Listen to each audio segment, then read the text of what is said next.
I just finished painting my Tyranid army and I'm moving on to the Genestealer cult. They're called the Children of the Red Mask because they've all got red faces. Separate sections for each of the models in here. So we've got the Patriarch, this nice glowing face, and some custom relics and things on there. We've got the Magus, nice conversion I've seen quite a few places, but with some added extras. We've got a bunch of familiars. It's the little guys.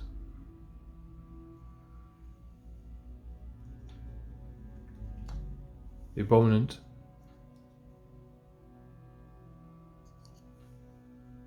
And aberrants.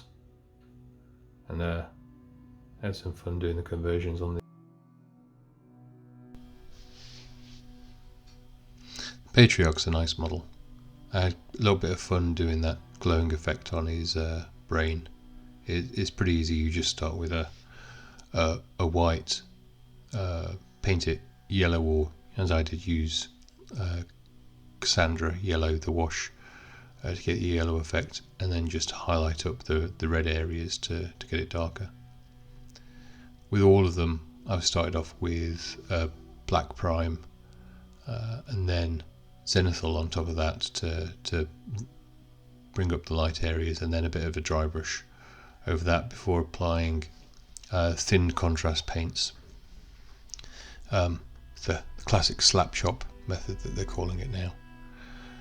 With this guy, I tried something different and put an oil wash behind him. I'm trying to get that feeling that they're coming from the shadows, and that those shadows have a purple tint to them. So, little bit of experimenting there. Magus is one of those conversions that I'd seen around for ages. You take the normal Magus and stick a Genestealer head on with loads of tentacles, and you've got something pretty Lovecraftian. The differences I did on this was stick that Ripper on the top of the staff for a bit of ornamentation.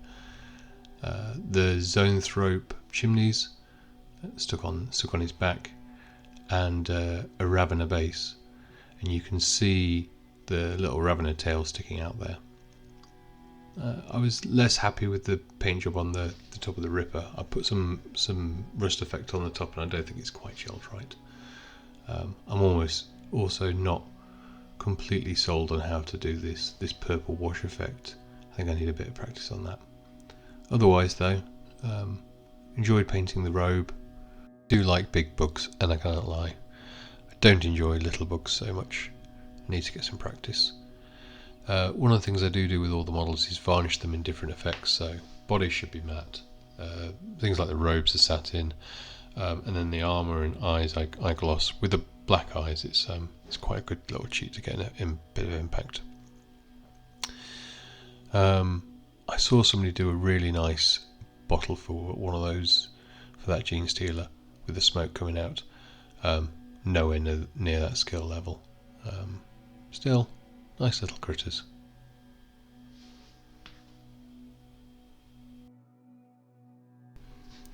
The Aberrant's a nice model.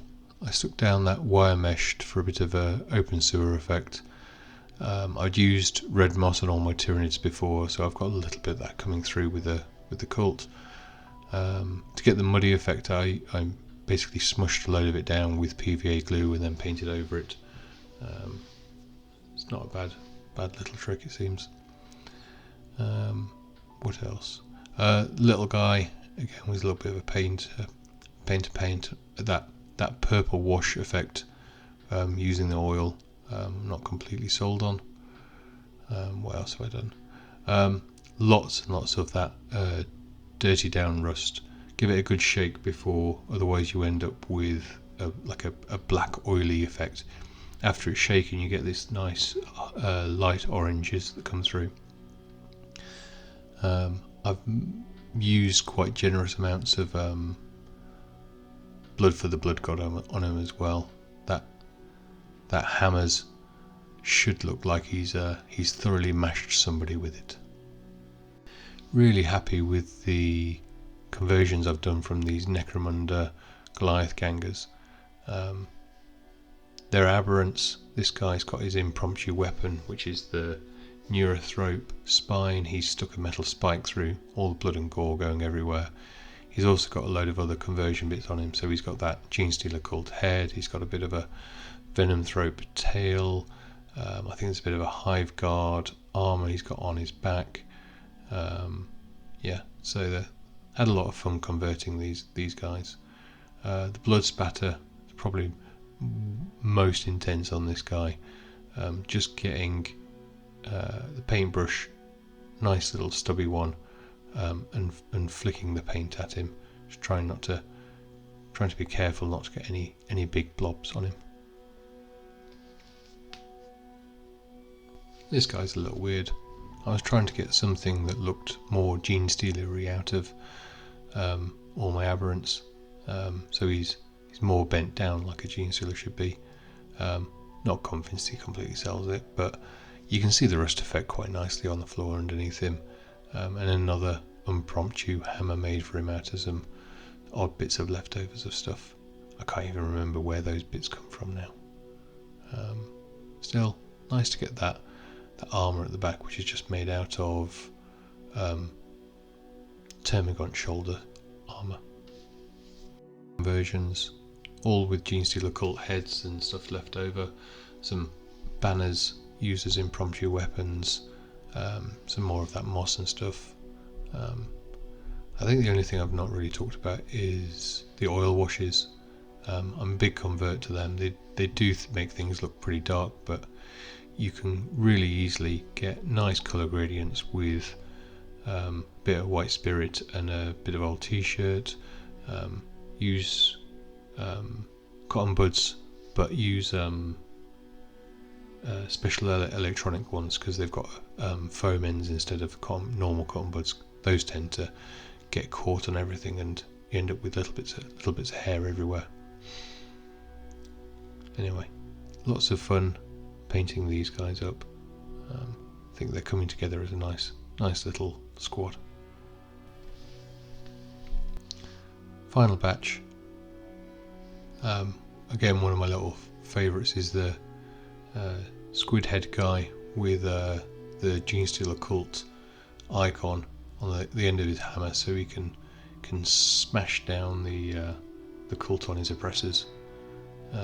Again, the other guys with the axes with the skulls on, they were a lot of fun. One with the purple tongue is as he came. The other one I've cut that head off and replaced it with a Tyrannid skull for a bit of another sacred relic. Trying to be really subtle with the rust effect on here on these guys. Could maybe be a little bit gentler with it.